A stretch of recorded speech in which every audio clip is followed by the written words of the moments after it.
Have you ever been humiliated in front of others and felt powerless, vowing to yourself it will never happen again?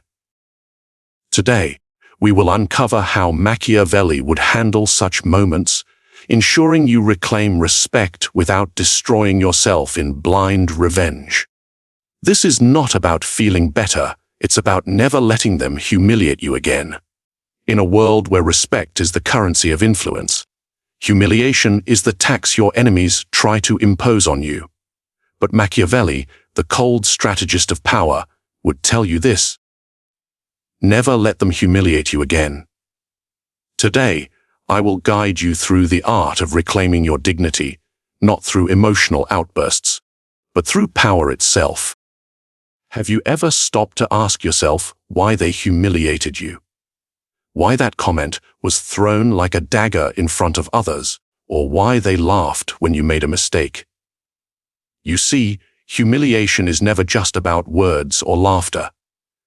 It's a weapon in the silent war for influence, status, and control over the social battlefield you walk on every single day. Niccolò Machiavelli would not waste a moment feeling sorry for himself after being humiliated, nor would he let the sting of shame distract him from the real question: who benefits from this moment? Who gains ground when you lose yours?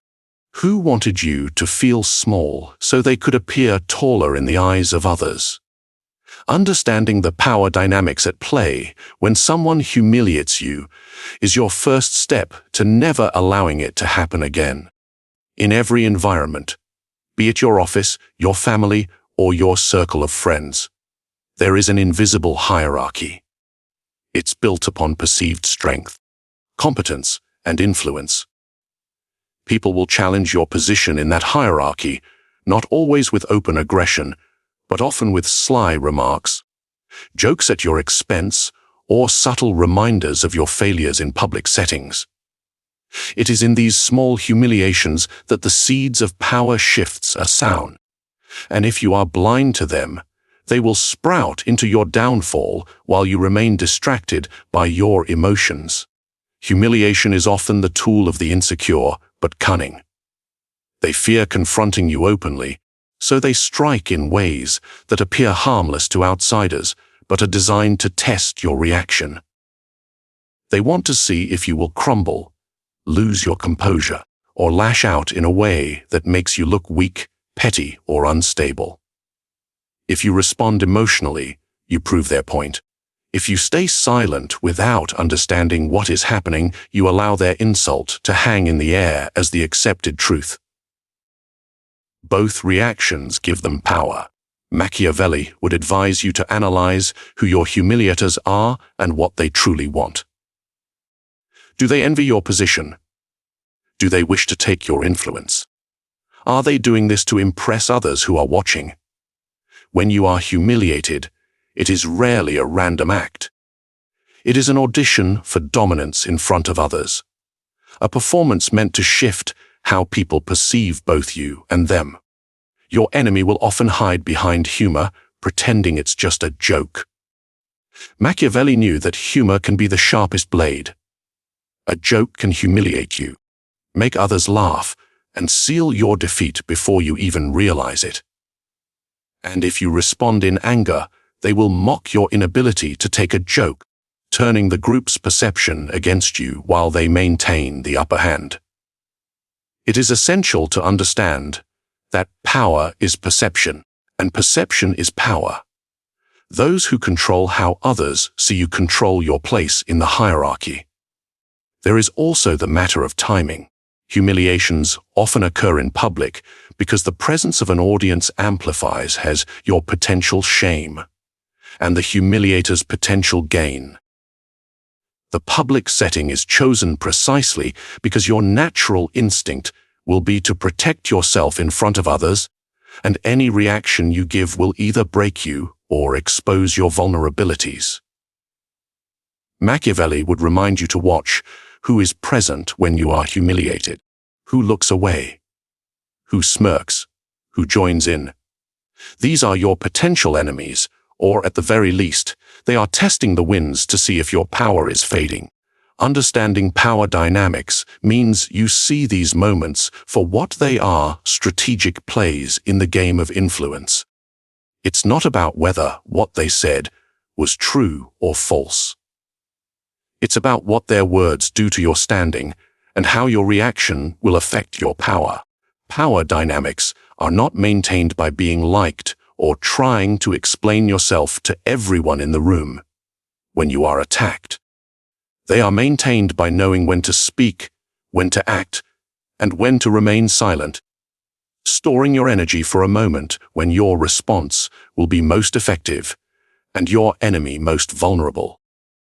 When you understand the true nature of humiliation, you will begin to see that people are revealing themselves when they try to humiliate you.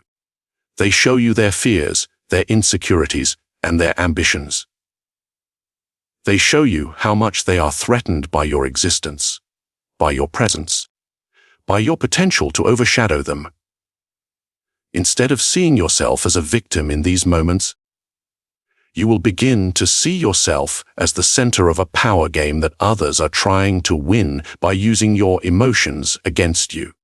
This shift in perspective changes everything. It replaces shame with curiosity and fear with strategy. It turns every humiliation into a valuable signal about the battlefield you are standing on and the weapons being used against you. You might believe that what truly matters is what you are inside, your competence, your hard work, your intentions. But Machiavelli would tell you that the world does not reward the reality of who you are. It rewards the perception others have of you, and if you do not control that perception, someone else will, often to your destruction. You cannot always control the words they speak about you or the rumors they spread, but you can control how you are perceived in the moments that matter and how you react when someone tries to humiliate you. Perception is the currency of power. Your standing, your respect, your influence are all tied to how others see you, not how you see yourself alone. When someone humiliates you, it is an attempt to rewrite the narrative of who you are in the eyes of others. It is not simply a wound to your ego. It is a strategic strike aimed at your public identity. If they can define you as weak, foolish, incompetent, or unstable in a single moment, they gain the advantage without lifting a finger beyond their words. Machiavelli would observe that when you react to humiliation with visible anger or uncontrolled emotion, you lose control over your perception. Your anger may feel justified, but to those watching, it may appear as weakness, a lack of composure, a lack of mastery over yourself. When you explain yourself desperately, hoping to clear your name, you signal guilt or weakness, even if your words are true. Silence can often be more powerful than 1,000 words because it allows you to maintain an air of mystery, leaving others questioning what you will do next instead of deciding who you are in that moment. Imagine being in a room where someone throws an insult or mocks you publicly. The eyes of the room turn toward you, waiting to see your reaction. In that pause, time stretches, and your response will shape your image far beyond that single moment. If you laugh with them, you must do it in a way that shows you are above the insult, not that you are accepting it as truth. If you remain silent, your silence must be paired with a composed, confident posture, signaling that their words are beneath you, not that you are powerless. If you respond, your words must be precise, calm, and delivered in a tone that asserts control, not fueled by anger. Perception control also means you must understand your environment. In some settings, humor may be your tool to deflect and redirect, using wit to turn the room in your favor without appearing defensive. In other settings, silence may be your weapon, creating discomfort in your enemies who expect a reaction and fear what your silence could mean. And in rare but necessary cases, a single sharp response delivered calmly can Establish your dominance instantly, cutting deeper than any emotional outburst could. Machiavelli understood that fear and respect are often better tools than love alone if you wish to maintain your position. You do not need to be liked by everyone, but you must ensure that others know it is dangerous to disrespect you publicly. Controlling perception means crafting an image where you are seen as competent, composed, and capable of response, even if you choose not to act immediately. It means others should think twice before attempting to humiliate you, because they know it could cost them their standing if they fail. Another element of perception control is your body language and your presence. Before you even speak, you are speaking through how you stand, how you look at others, and how you carry yourself. A slouched posture, a nervous smile, or shifting eyes signal uncertainty. A steady gaze, a calm expression, and controlled breathing signal confidence and control. Your silence will be perceived as strength only if your posture projects that you are not shaken. If your body betrays your mind, your silence will be seen as weakness, not power. Rumors and words may circle you like vultures, but they can only feed if you give them life through your own reactions. Machiavelli would watch, gather information, and understand who is behind the words, what their goals are, and who is aligning with them in laughter or silence. He would calculate the moment to act, knowing that timing is as important as action itself. You do not chase every word spoken about you, but you do not ignore when perception threatens your influence. You monitor it, control it, and guide it like a river, directing it toward your goals instead of letting it flood your life uncontrollably. There is a reason Machiavelli warns against half measures when dealing with enemies and those who humiliate you. Many believe that striking back immediately will regain their dignity, that a quick, emotional retaliation will reclaim lost respect. But this is the thinking of those who wish to feel powerful, not those who wish to become powerful. Machiavelli understood that when you are humiliated, your desire to strike back is a temptation, and like all temptations, it can become your undoing if you act without calculation. Imagine your enemy humiliates you in front of others. The immediate urge is to react, to insult them back, to assert yourself so that the eyes watching do not see you as weak. But understand this, if your retaliation is driven by anger alone, it will expose you. It will reveal that they have successfully touched a nerve, and your emotional response will become another tool for them to use against you. You will find yourself in a petty war of words, lowering yourself to their level, and in doing so, you give them what they want: your control. Machiavelli would observe that when a ruler must strike, he must strike in a way that leaves no doubt, no room for revenge, and no question of his authority. When you retaliate for humiliation, it must not be a reaction, it must be a decision. A strategic strike is not simply about getting even. It is about restoring your position in the eyes of those who witnessed your humiliation and ensuring that others will hesitate before attempting to disrespect you again. To strike strategically means to wait and watch. Let your enemy believe they have won. Let them believe you are ignoring the insult, and let them grow comfortable in their false victory. During this time, you observe them, learn their patterns, discover their weaknesses, and understand who their allies are. You calculate the perfect moment, when your response will have the greatest effect, when they are least prepared, and when your strike will serve as an example to others. Sometimes, your strike does not even need to be public. You may find ways to undermine your enemy quietly, removing their influence, turning their allies into your allies, and isolating them until their position crumbles without them even realizing that you were the architect of their downfall. Machiavelli would see this as the highest form of retaliation to defeat your enemy without having to declare open war, allowing them to fall by their own vulnerabilities while you remain untouchable. Other times, the strike must be public, especially if the humiliation was public and your influence is on the line. In such moments, your response must be calm and decisive. You do not respond with petty insults, you respond with actions that re-establish your strength. If they mocked your failures, you surpass them with undeniable achievements. If they mocked your authority, you demonstrate it in a way that leaves no room for doubt.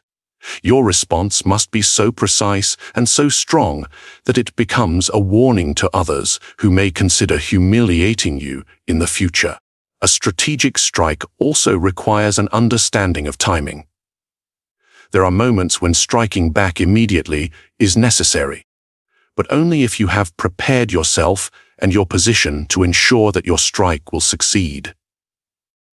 Acting without preparation is a gamble, and Machiavelli would never leave his power to chance.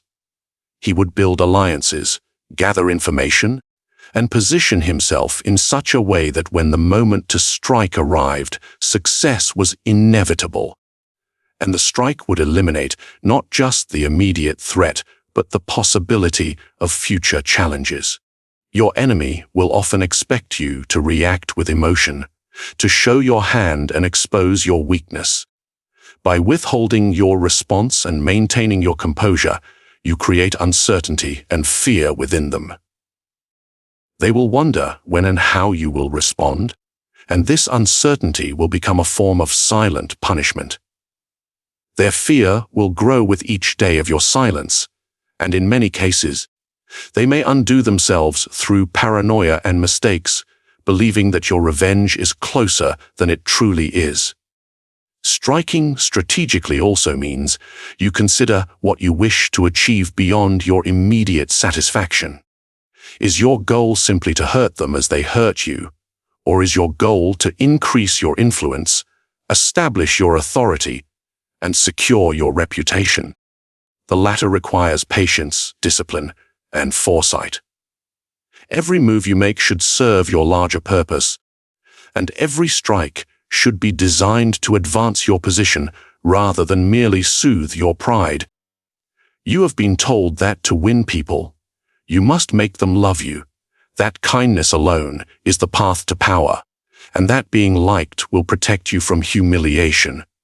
But Machiavelli would tell you that while love is valuable, it is fleeting, fragile, and conditional. People will love you as long as it benefits them, as long as you please them, and as long as you do not threaten their comfort. The moment your interests collide with theirs, love evaporates, replaced by resentment, envy, or betrayal. If you wish to walk through a world where humiliation cannot touch you, you must understand that respect and fear are stronger shields than love alone. Fear is not about cruelty for the sake of cruelty. It is about making others think twice before crossing you, before mocking you, before attempting to diminish your standing in the eyes of others. Fear, when used correctly, creates a boundary around you that even the bold hesitate to test. It does not mean you walk around threatening others or seeking conflict at every turn. It means you develop a presence that suggests consequences, a quiet aura that signals to others that disrespect will not be met with weakness or silence. Machiavelli would see the man who relies only on love as vulnerable. Those who love you may still humiliate you to test your reaction, to see how far they can go, or to entertain themselves in the presence of others. They may do it unintentionally, but the effect is the same. Your desire to maintain their affection can lead you to tolerate disrespect, laughing off humiliations to keep the peace, while your standing erodes one subtle insult at a time. You become agreeable, harmless, and easy to dismiss. But when people respect you, they monitor their words around you. When people fear the idea of losing your support or facing your retaliation, They measure their actions carefully. They will hesitate before making you the object of their jokes or their attempts at power plays, because the potential cost outweighs their desire for amusement or dominance. Respect, reinforced by the quiet possibility of consequences, becomes your shield against humiliation. To cultivate this respect, you must first command respect within yourself. A man who does not respect himself, who does not hold his own dignity as sacred, will find it impossible to inspire respect in others. If you tolerate your own humiliation, you teach others how to treat you. If you forgive repeated disrespect without consequence, you train others to view your forgiveness as weakness.